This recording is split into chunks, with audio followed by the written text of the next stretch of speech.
C'est l'histoire d'une descente aux enfers, celle de Nadine Olivier. Il y a 2 ans, elle décide de mettre en location son 3 pièces situé dans cet immeuble. Depuis, pas un loyer de versé. La propriétaire est en guerre contre ses locataires. Ça fait 2 ans que je ne suis pas venue. Et apparemment, il y a toutes mes affaires à l'extérieur. Abandonné sur le palier, quelques effets personnels. Des tableaux, des tapis aussi. Une mauvaise surprise laissée par ses locataires, dont l'expulsion a été prononcée depuis 1 an, sans effet. Ça fait de la peine parce que quand je vois ça, je me dis qu'est-ce que je vais découvrir à l'intérieur, quoi. C'est dingue, quoi. Puis cette odeur, c'est affreux, quoi. Avec la chaleur, ça sent l'urine de chat, c'est terrible, quoi. Des nuisances que subissent aussi le voisinage.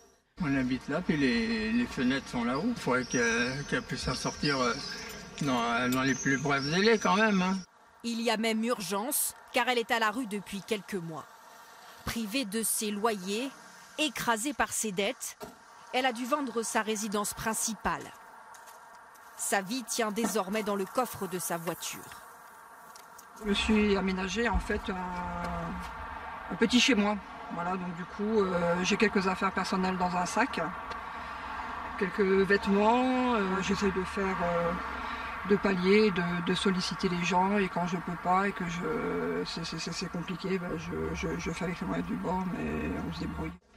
Nadine Olivier a saisi un avocat. Ce matin, il a une bonne nouvelle à lui annoncer. J'ai décidé de vous accorder le concours de la force publique. La gendarmerie va procéder à l'expulsion prochainement. C'est la première bataille qui est gagnée, mais c'est pas la guerre. Parce qu'en fait, derrière, je veux dire, je suis loin de pouvoir réhabiliter mon bien, dans la mesure où je pense que je vais le retrouver dans un état plus que déplorable.